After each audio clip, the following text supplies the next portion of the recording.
On entend de plus en plus parler du no-code et du low-code. Il fut un temps où l'on disait que le no-code servait uniquement à créer des pages statiques. C'est faux.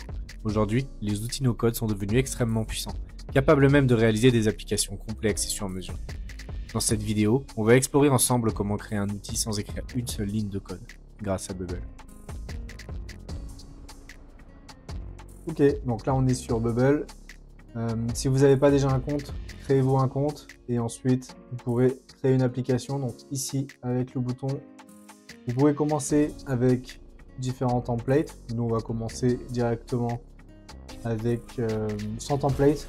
L'objectif c'est de manipuler et de monter en compétence sur l'outil, et ensuite quand vous serez à l'aise sur l'outil, n'hésitez pas à utiliser des templates.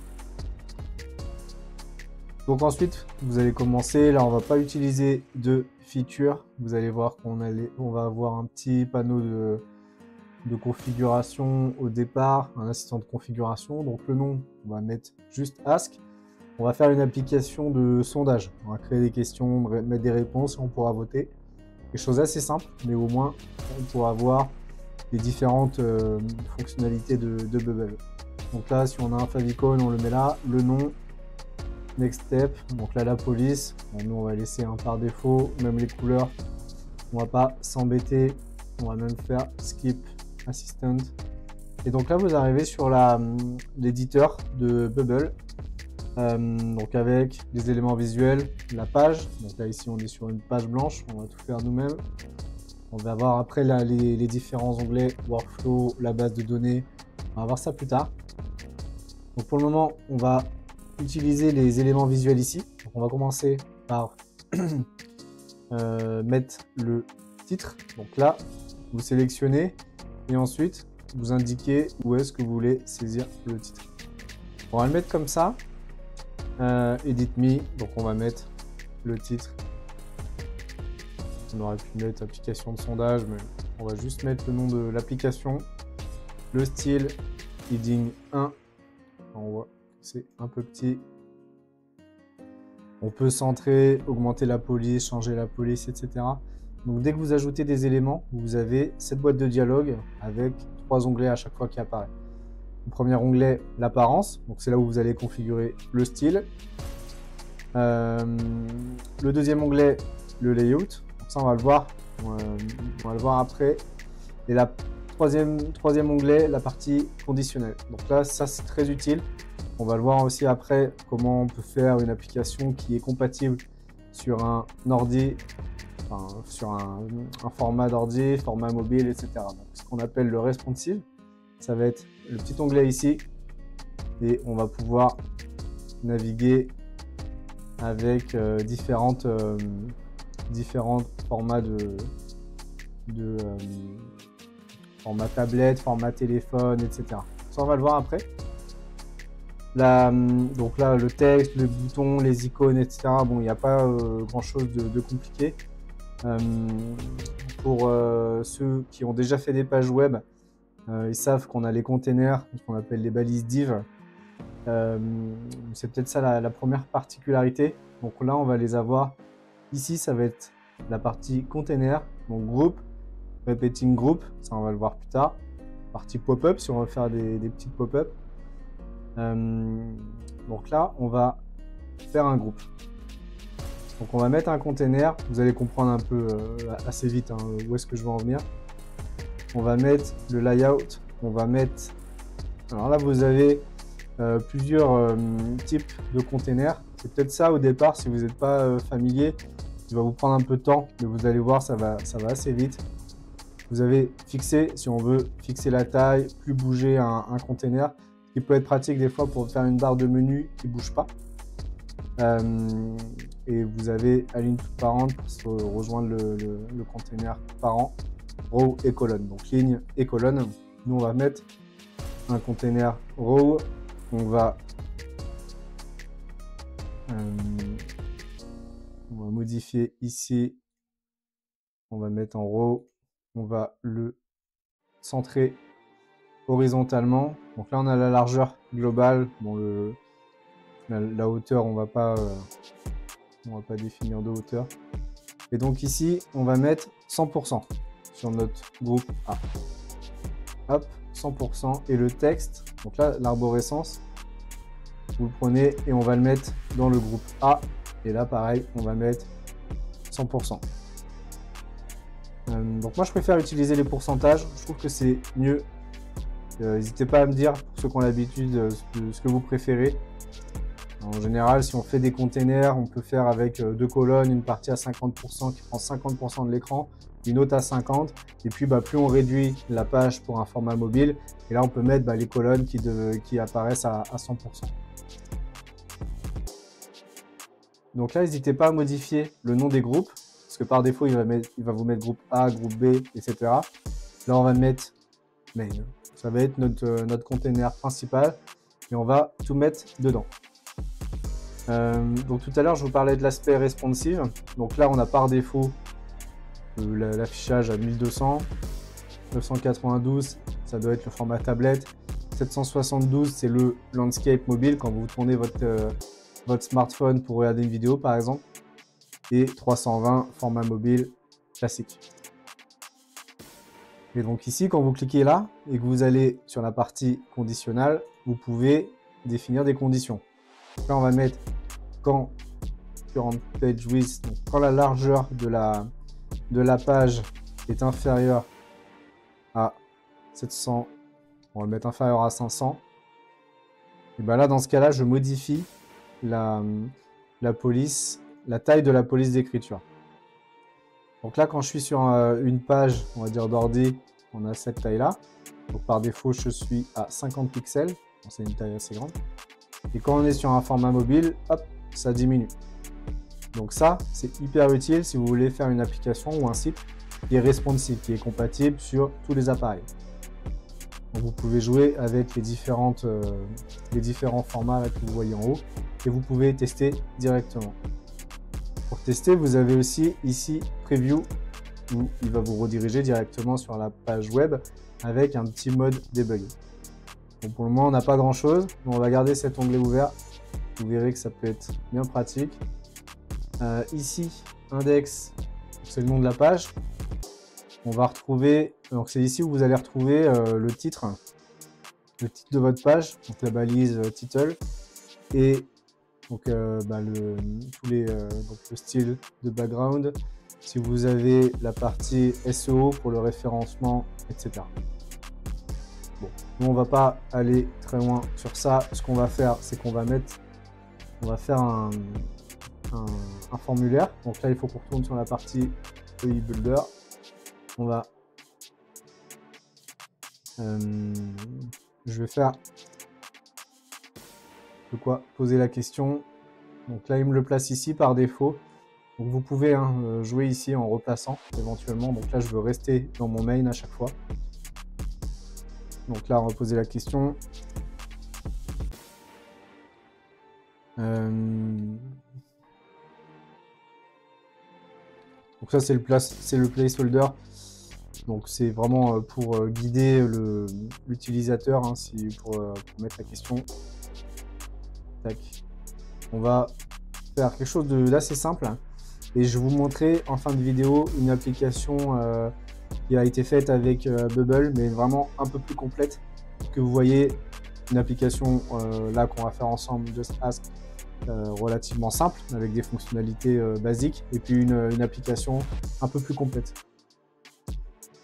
Donc là, on va refaire un deuxième champ texte avec réponse 1, réponse A.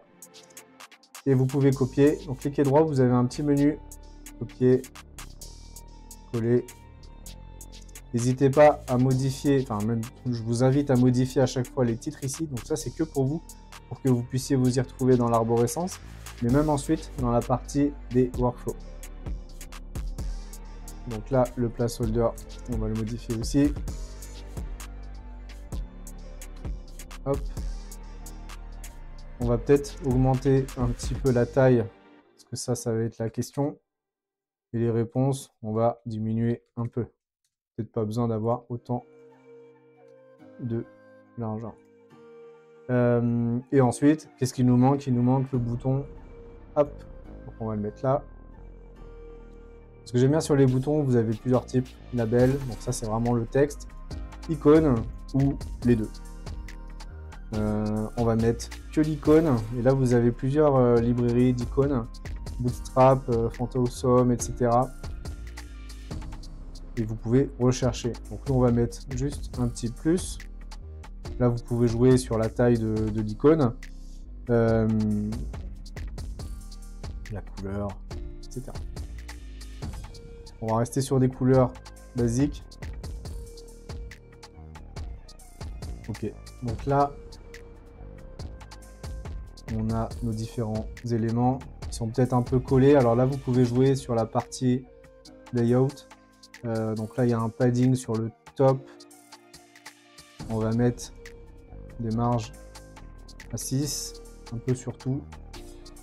Marge de gauche, marge de droite pour pas qu'il soit trop collé, pour laisser respirer un petit peu. Voilà, donc là, on a notre formulaire, donc qui est relativement simple. Ensuite, il va falloir qu'on stocke les informations dans la base de données. Donc on va aller dans l'onglet Data. Par défaut, vous avez toujours cette table utilisateur, user, qui est créée. Elle contient l'email de l'utilisateur, date de modification, création, le slug. On va créer une table question. Hop. Et ouais, j'ai pas dit, mais la table user, donc là il y a des règles RGPD, etc. Donc il y a toutes les règles de privacy qui s'appliquent à la table user, ce qui n'est pas le cas pour les tables classiques. Mais vous pouvez, là dans l'onglet privacy, vous pouvez jouer un peu avec tout ça, mais on va pas le faire. Ici, app data, ça va être pour ajouter les questions, modifier, supprimer les données de la base de données. Donc on va rester là. Question, donc on a tout ça par défaut qui se met. Donc on peut pas jouer, hein, c'est les champs par défaut. Donc, créateur, qui est-ce qui a créé la question, etc. Nous on va créer un champ dans la question. Quelle est la question qu'on pose? On va créer un champ réponse A qui est en texte. Réponse B, texte aussi. Donc sur les types de champs, donc on retrouve les classiques. Hein. Nombre, ça va être 0, 9, etc. On peut aller jusqu'à 10 000 et tout ça. Numérique range, si on veut des ranges. Pareil pour les dates, le champ date. Yes, no, qui peut être assez utile. File pour les fichiers, images.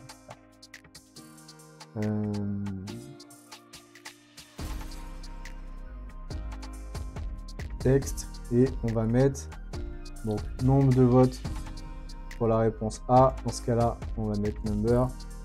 Et pareil, nombre de votes B. Et on incrémentera à chaque fois qu'il y a un vote, on fera plus 1, plus 1, plus 1.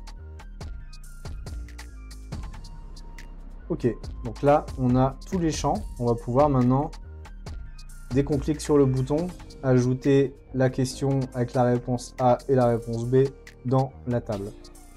Donc pour ça, on se positionne sur le bouton et ici, il vous dit cet élément nécessite un workflow. Si vous avez un bouton et que vous ne mettez pas de workflow, l'utilisateur il va cliquer dessus mais il ne va rien se passer. Donc Add Workflow, vous arrivez sur le deuxième onglet et ici, vous allez avoir, donc quand on clique sur le bouton A, ensuite on va faire ces actions-là. C'est pour ça que je vous invite à modifier à chaque fois les titres des propriétés là ici en haut. Là le bouton A, c'est pas très parlant. On va mettre ajout question. Parce que là pour le moment j'en ai qu'un, c'est assez facile de s'y retrouver. Mais ensuite, vous allez voir sur l'appli à la fin de la vidéo, c'est un peu plus compliqué quand on va avoir une dizaine, une quinzaine de workflows, des pages avec beaucoup d'actions différentes. Là vous pouvez mettre des couleurs pour vous y retrouver. Donc à vous de voir comment vous voulez vous organiser. On peut garder des codes verts pour ajout, rouge pour suppression, ou des choses comme ça. À vous de voir, vous pouvez créer aussi des dossiers. Donc là, quand on clique sur ajout question, on va aller...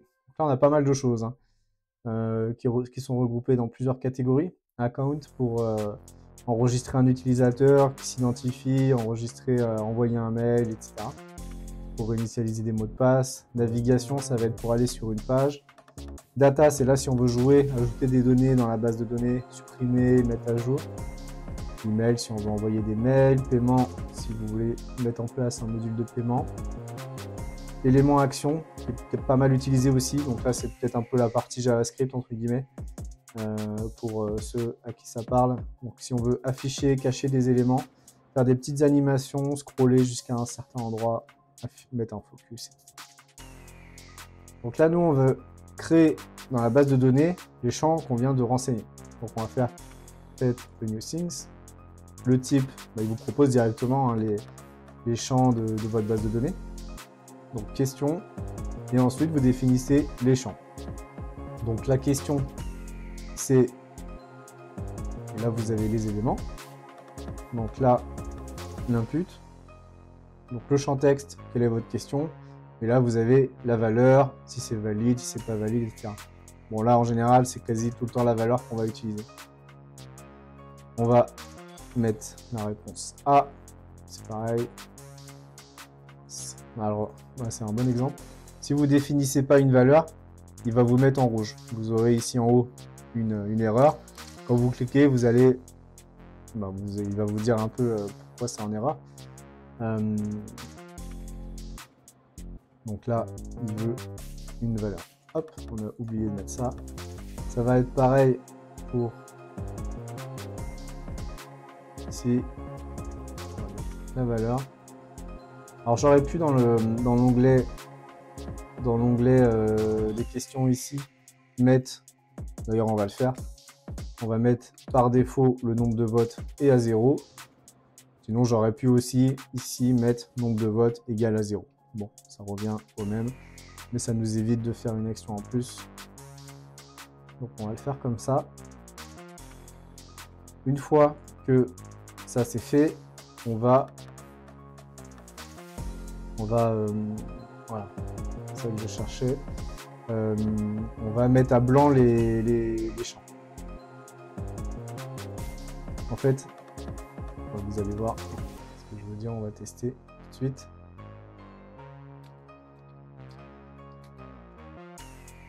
Là, je mets la question.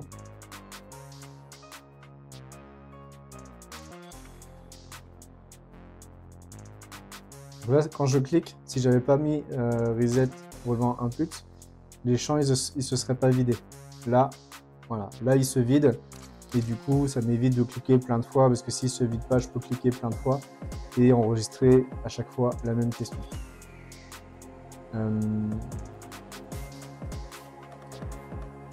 Donc là, on est bon, on a cliqué sur plus, c'est OK.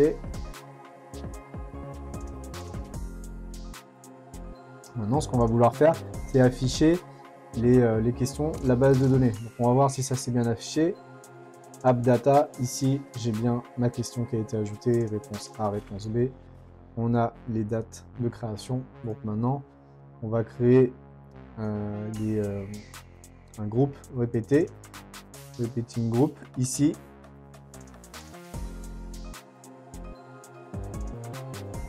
Avec le type question. On va le mettre en row, on va le mettre à 100% aussi.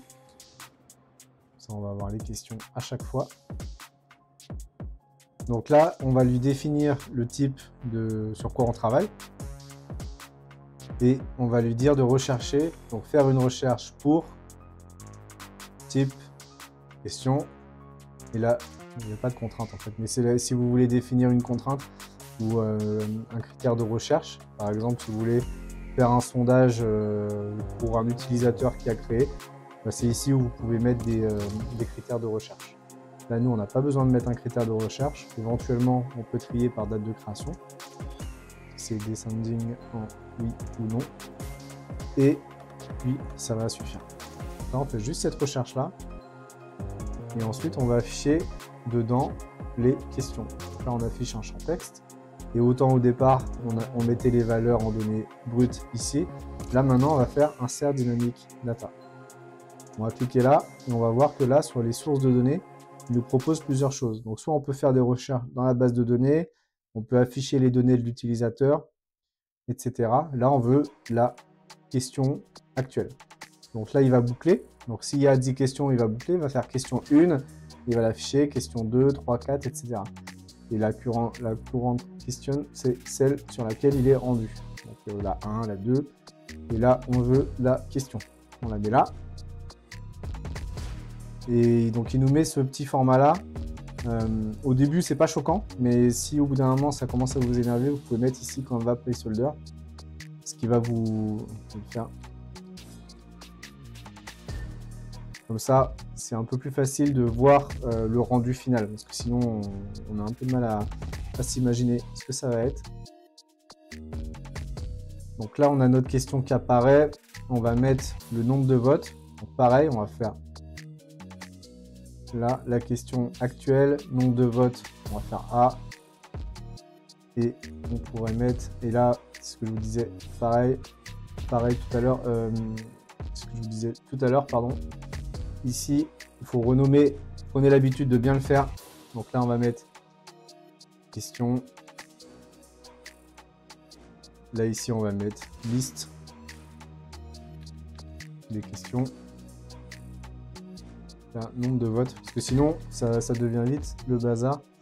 Et c'est un peu compliqué de s'y retrouver. Là, on va mettre nombre de votes A. On va le copier. Nombre de votes B. Là, on va changer ici. Hop.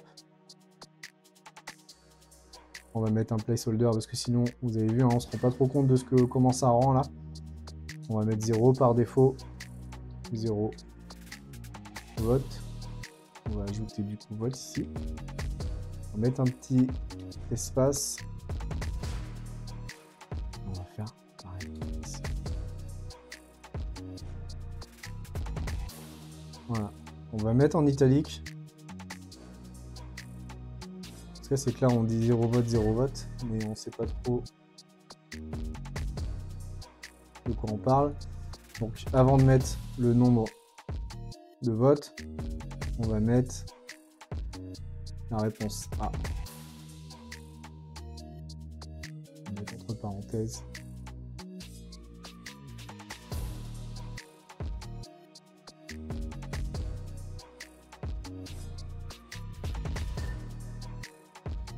Donc là en haut, vous avez vu, là il y a juste une petite parenthèse, un petit peu galère de s'y retrouver.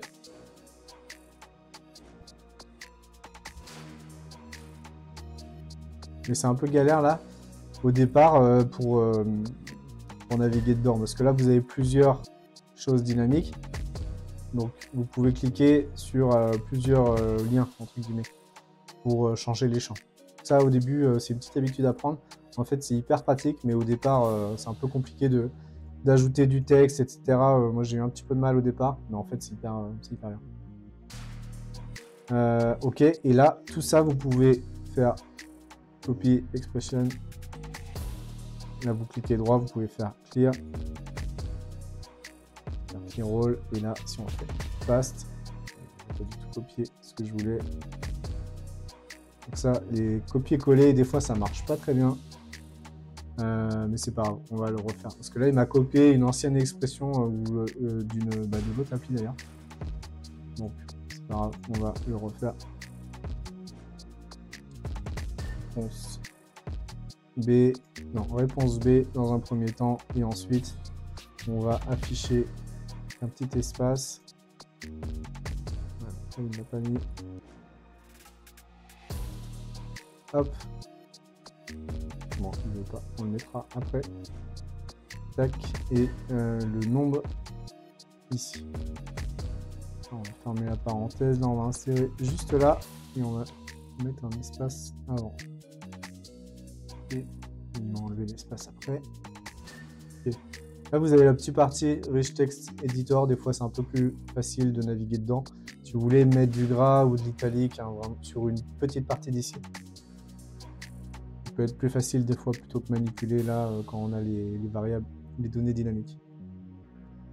On va faire preview. On va voir un peu ce que ça rend. Donc là, on a la question bleu 0 vote, rouge 0. En effet, on aurait pu rajouter vote Comme ça, c'est un peu plus parlant. On va mettre la question en gras.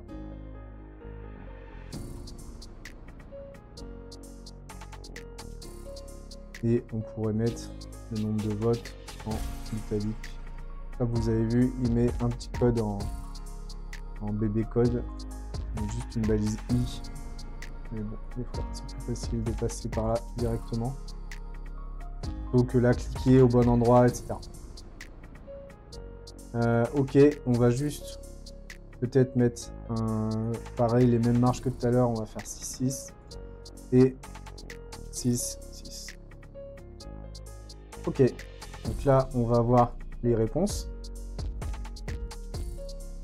Voilà, tac, 0 vote, 0 vote. Maintenant, on va afficher les boutons ici. Hop. Donc on va faire... Et là, on va mettre insert data et on va faire la réponse A. Là, vous avez vu, hein, ça commence à être un peu galère là quand il nous met les données en dynamique. C'est pour ça, n'hésitez pas à modifier les placeholders. Ce sera beaucoup plus facile.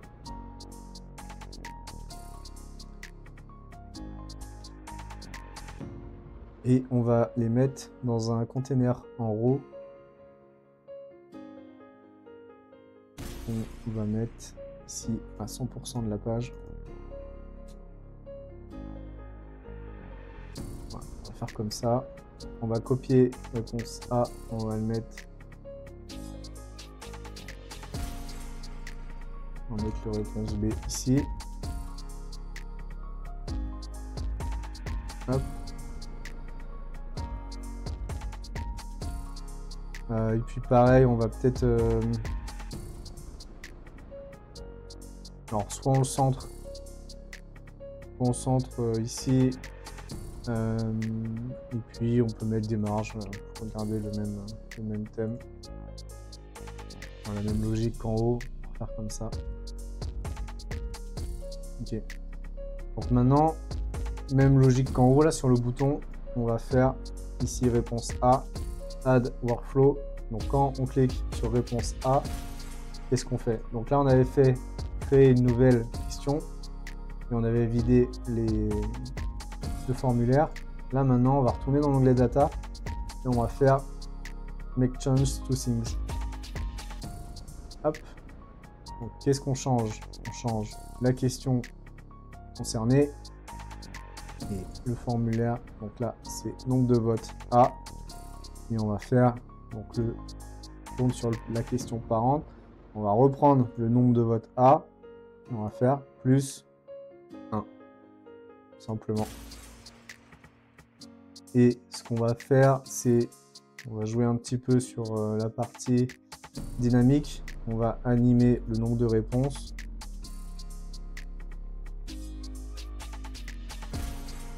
On va lui mettre... Alors, il y a beaucoup de transitions, beaucoup d'animations différentes. On va mettre celui-là, je ne connais pas par cœur. On va tester, voir ce que ça donne et puis on va copier si c'est OK. Donc là, on a la question bleu, rouge. On clique sur bleu. Hop. Là, il nous met plus 1 avec une petite animation. Ça, c'est pas mal. On va copier ça pour le deuxième workflow. Réponse B, add workflow. Hop. Quand réponse B est cliquée, là, on va coller. Puis on va copier aussi l'animation. On va juste changer au lieu que ce soit A, bah, ça va être B. Et là c'est pareil, au lieu que ce soit A, ça va être B. Donc, vous avez vu, c'est assez simple. Hein. Finalement, bon, on est sur quelque chose d'assez simple.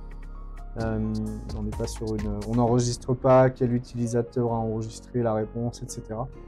D'ailleurs, on peut cliquer plusieurs fois pour le même vote.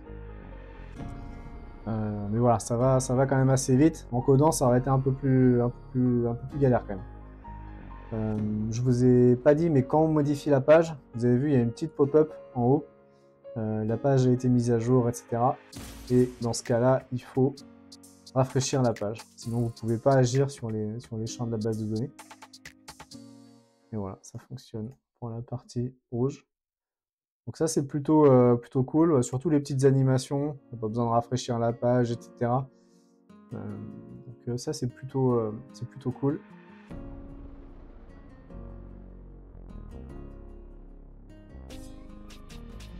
Donc là, on a vu la partie design, donc on peut faire beaucoup de choses différentes. On peut mettre des liens, des images, etc. Là, je vous ai montré vraiment la petite chose de relativement simple.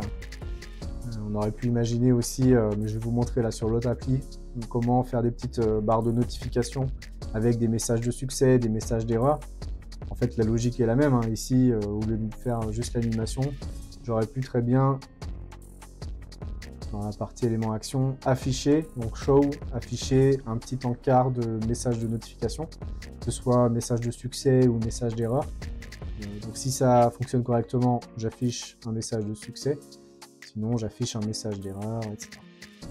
Voilà, on peut faire pas mal de choses assez rapidement. Ça, c'est plutôt cool. Donc les workflows, n'hésitez pas à bien modifier les propriétés pour que vous puissiez vous y retrouver. Parce que sinon, ça risque d'être un peu compliqué à la fin. La base de données, donc là, vous pouvez naviguer directement. On voit le nombre de votes et tout ça. Si on veut modifier, on clique ici sur le petit crayon.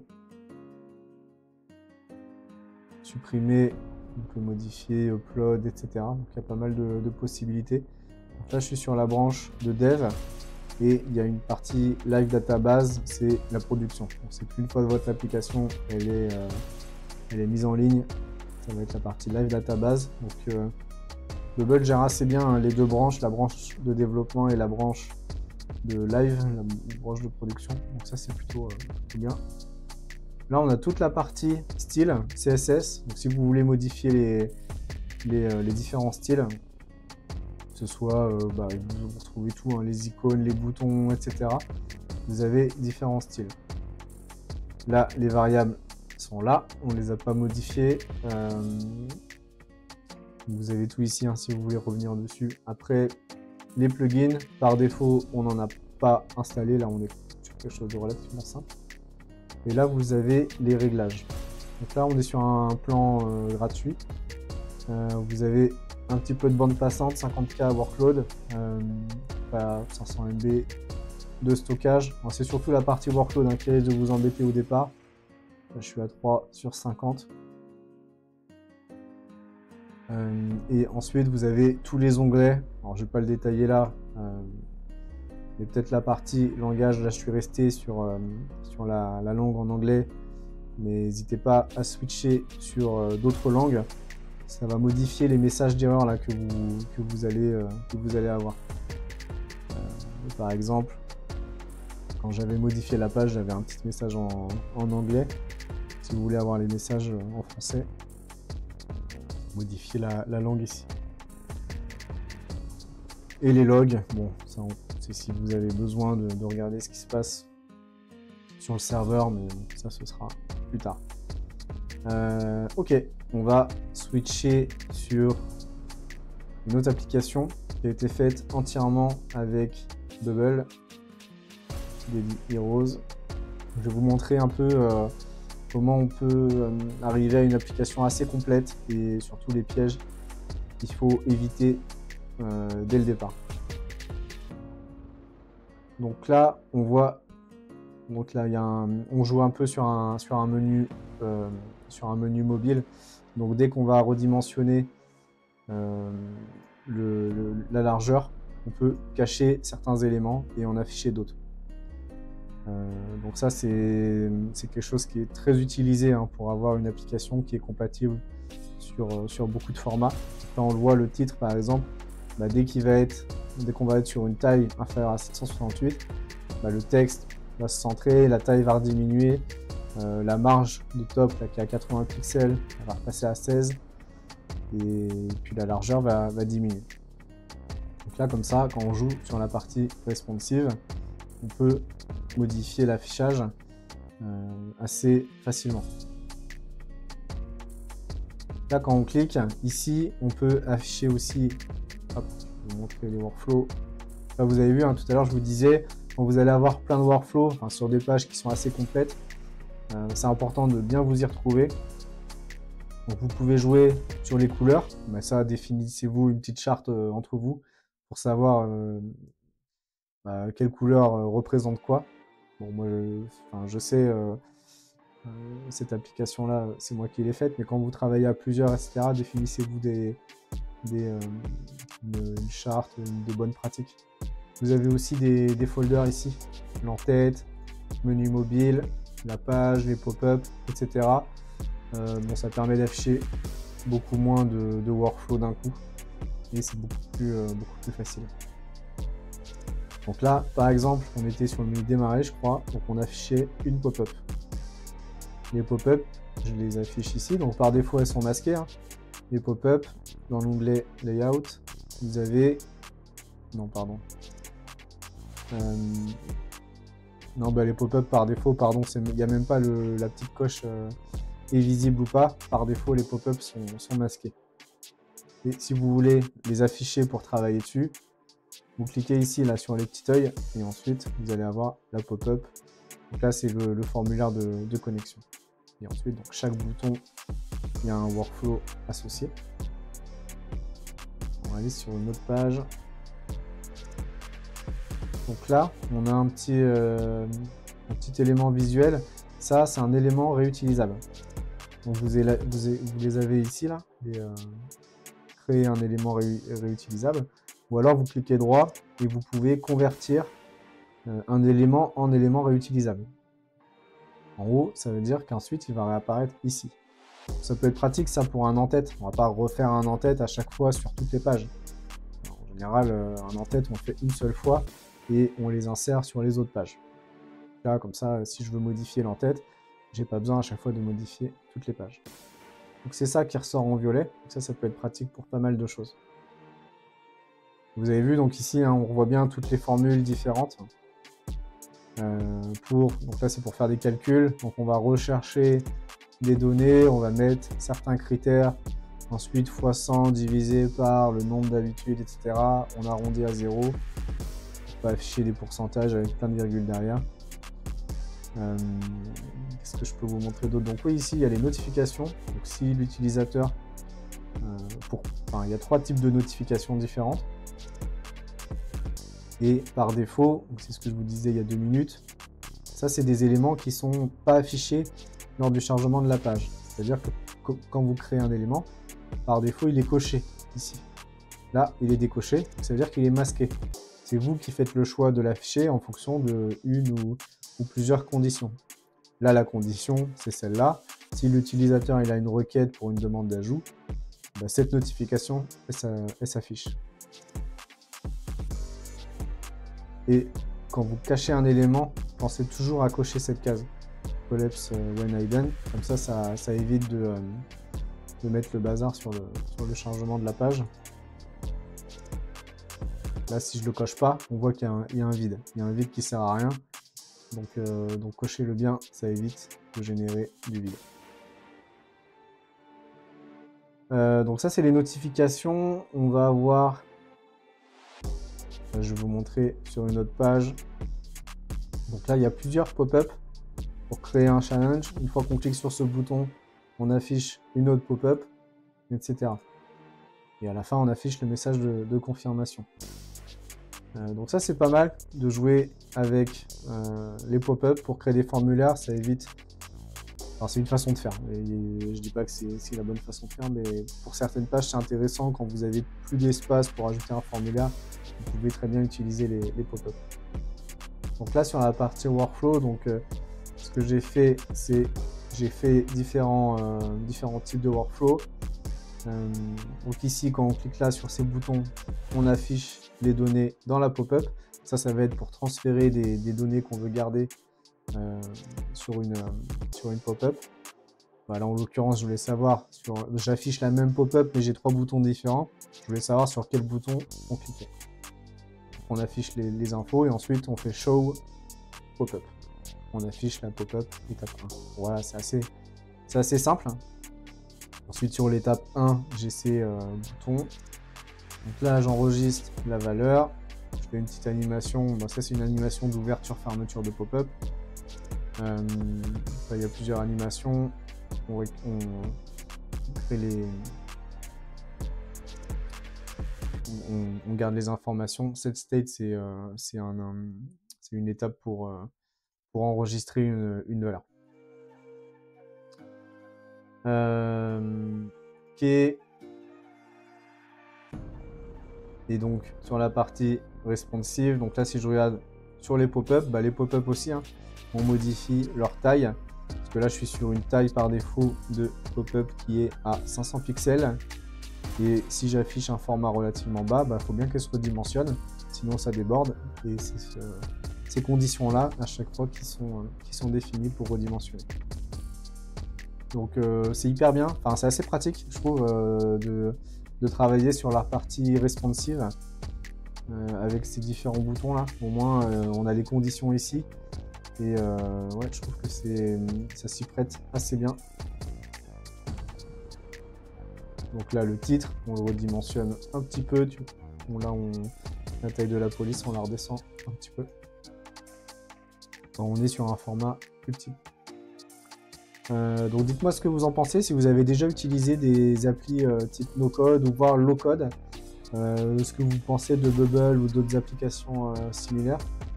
Et n'hésitez pas, si vous avez des questions ou autres, je serais ravi de vous aider. Donc n'hésitez pas à mettre un commentaire. Moi je trouve que c'est assez intéressant hein, comme outil.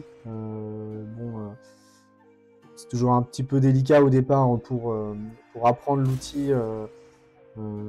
Ça peut rebuter un petit peu, mais en final, quand on code et quand on sait coder, apprendre une nouvelle librairie, c'est pareil, c'est toujours un petit peu pénible. Et une fois qu'on connaît la librairie, on se régale. Donc là, c'est pareil, hein, une fois qu'on connaît l'outil, ça va relativement vite. Là, on voit qu'en moins d'1 heure, on peut faire une application qui est assez simple, mais après, il n'y a plus qu'à compléter avec différentes fonctionnalités. Donc, je trouve que l'outil est assez puissant. N'hésitez pas à me dire hein, ce que vous en pensez et mettre un petit pouce, abonnez-vous si ce n'est pas encore fait. Et je vous dis merci, à la prochaine.